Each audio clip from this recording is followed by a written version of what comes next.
Mr. Fanikade, let me go to the angle where I feel that some persons are not happy about. You know that when you talk about the Southwest region, you don't have just the Yorubas living there. You have the Fulanis that you talk about, you have the Igbos, you have other tribes living, even in Lagos. Lagos is a place that contains, that have every tribe in it. Now the fear of some of these people are that some leaders from the Southwest are already having this negative belief about them. And this Amotekun maybe used against them. Well, it's a misconception, and it's a fear that has no basis in rationality or reality.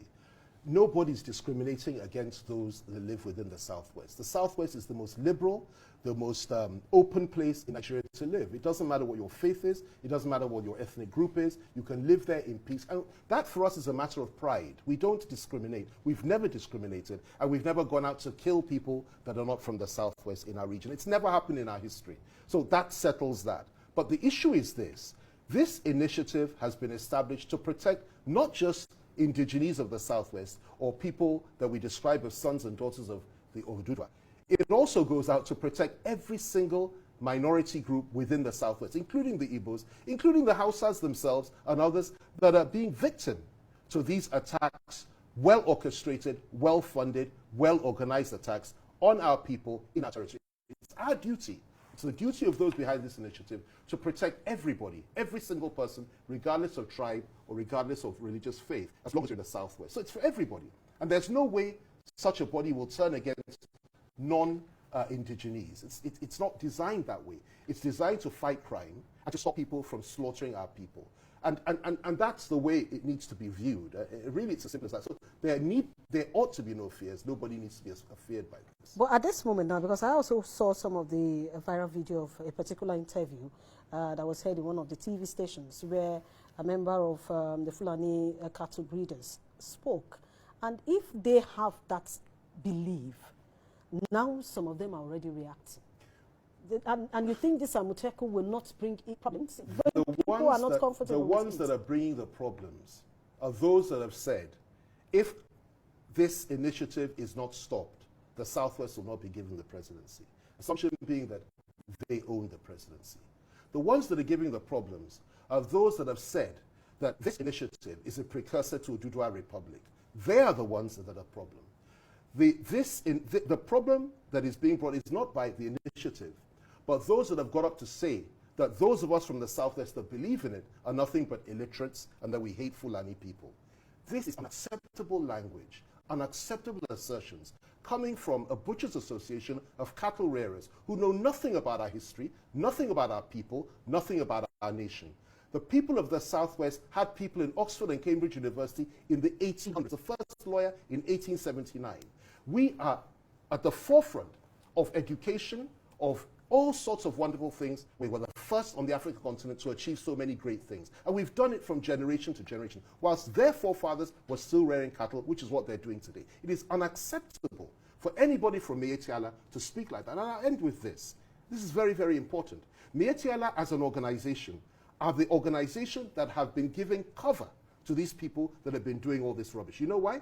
Fulani herdsmen come under their umbrella. If you really want to help, please sit up and tell your Fulani herdsmen to stop killing Nigerians. The Fulani, do you have proof that they're the ones killing Nigerians? Of course, everybody knows this. There are some things that. But you know that among the herders, there are those that are not Fulanis. I am not here to represent those that are not Fulanis. I'm here to tell you why we have this initiative in the Southwest. I'm also here to tell you this. They would do a lot better if they would sit up and condemn the killings by their own members throughout the Southwest. Let me put this to you. The International Terror Index for the last 3 years has indicated that the Fulani, they call them Fulani militants, we call them Fulani herdsmen, are the 4th most deadly terrorist organization in the world, on this planet. Nigeria has constantly turned its back on that and refused to acknowledge it. Now we are eating what we have been cooking for the last 4 years. I'm telling you, it's no longer a problem for anybody except for us. If the Middle Belt can burn, which is what is happening today, and nobody cares about it, then that is sad. If the East can be terrorized and nobody cares about it, that is equally bad. If it can happen in the South-South and even in the Northwest itself, where Zamfara, Katsina, and so many people are being attacked by these same people, many of whom are not even Nigerians. They are non-Nigerian Fulanis mainly. If it happens there, it's very sad, it's unacceptable, but ultimately it is the problem of those that live in that country, even though we cry about it morning, day and night. But when it comes to our own doorstep in the Southwest, and it has done for the last 3 years, it becomes our problem. And ours is to defend our people, defend our women, our children, defend our elders, and defend our dignity and our lives. And we will do that no matter what it takes. That is the way a Yoruba man behaves. We do not go to war lightly. We do not lift up arms lightly. But when it comes to it, if we're pushed to the edge, we stand and we fight, and we do not retreat. Okay. Now, nobody's looking for a war here, but we will defend our people no matter what anybody says, unless they step in and do the right thing and stop this nonsense that Mieti Allah is promoting and supporting, and stop these insurgents, these terrorists, from killing our people. Now, there's a question I need to ask. This question, a lot of persons have asked the same thing. Yes. We hear Fulani headsmen and all that. Are you aware that there are those who people can dress in Fulani regalia, and they are not Fulanis, and they commit evil? You know, I have no doubt that there are a few people that behave like that, but that does not derogate from the fact that the overwhelming majority of these killings, of these terrorist acts, this savagery, this barbarity, this sheer wicked, listen, they don't just kill. And I'm going to tell you this today. You may not know this, but let me tell you this. A lot of things people don't want to read about, they don't want to hear about. I've been to many of these communities. I went to southern Kaduna. When on 2016, Christmas Day and Christmas Eve, 800 people were slaughtered by these same people, you know, over 2 days, 800 people, and nobody was arrested. You go and see what they actually do. It's not just about killing. They slit people's throats. They take people's hearts out. They take people's eyes out. They desecrate the bodies of their victims. Then they take their land, burn their homes, and occupy the land. And like in Plateau State, sometimes they even rename the community and put Fulani names there. Now, and then somebody will come and tell me these are not Fulani herdsmen. This is settled. We know who they are. The question is this: does this government, which is led by a Fulani man, have the will to rein their people, you know, in and stop them from doing this kind of nonsense? If they do, we don't have a problem. Although they failed for the last 4 years, we can count our losses and say, okay. But if they do not, you do not expect us to keep quiet and act as if all is well, and turn our backs to the bleeding and the dying and the destruction of our own people. We will not do that. Now let's go to the legal issues, because I always don't want people to come to say Fulani headsmen. What I prefer is headers, the violent ones. Yeah, I'm sorry. I'm sorry, Joma. Yes. You know, I have written about this extensively over the last 4 years. I've been vindicated and I've been proved right over and over again. When nobody was saying this, I was saying this would happen. I refuse to drop that term, because when the Ijaw militants or whatever were attacking people, nobody said they're just militants. They said they were Niger Delta militants. I refuse to do them that favor. I refuse to try to sanitize it. This is a very serious problem that we have. Let me give you an example of what destruction can be like when people come and burn houses and destroy.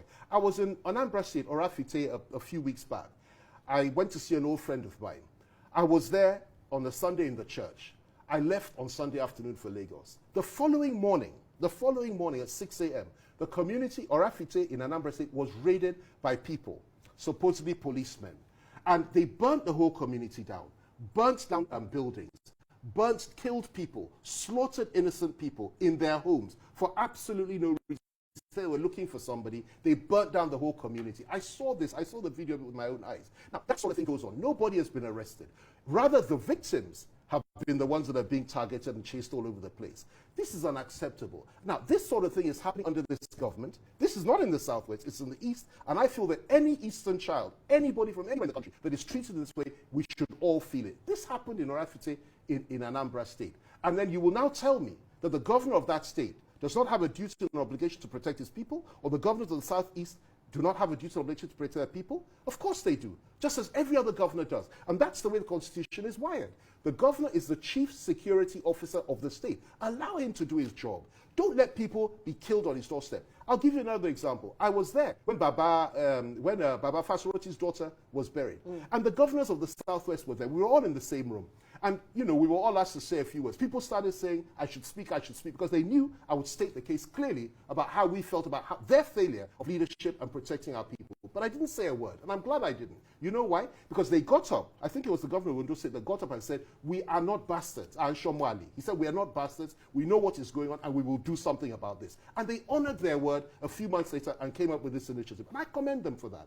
And I will stand by them. Afeni Ferre stands by them. Yoruba Summit Group stands by them. Every Yoruba man worth his salt, every decent, civilized Yoruba man that is compassionate and kind stands by them and will continue to stand by them until the end of time.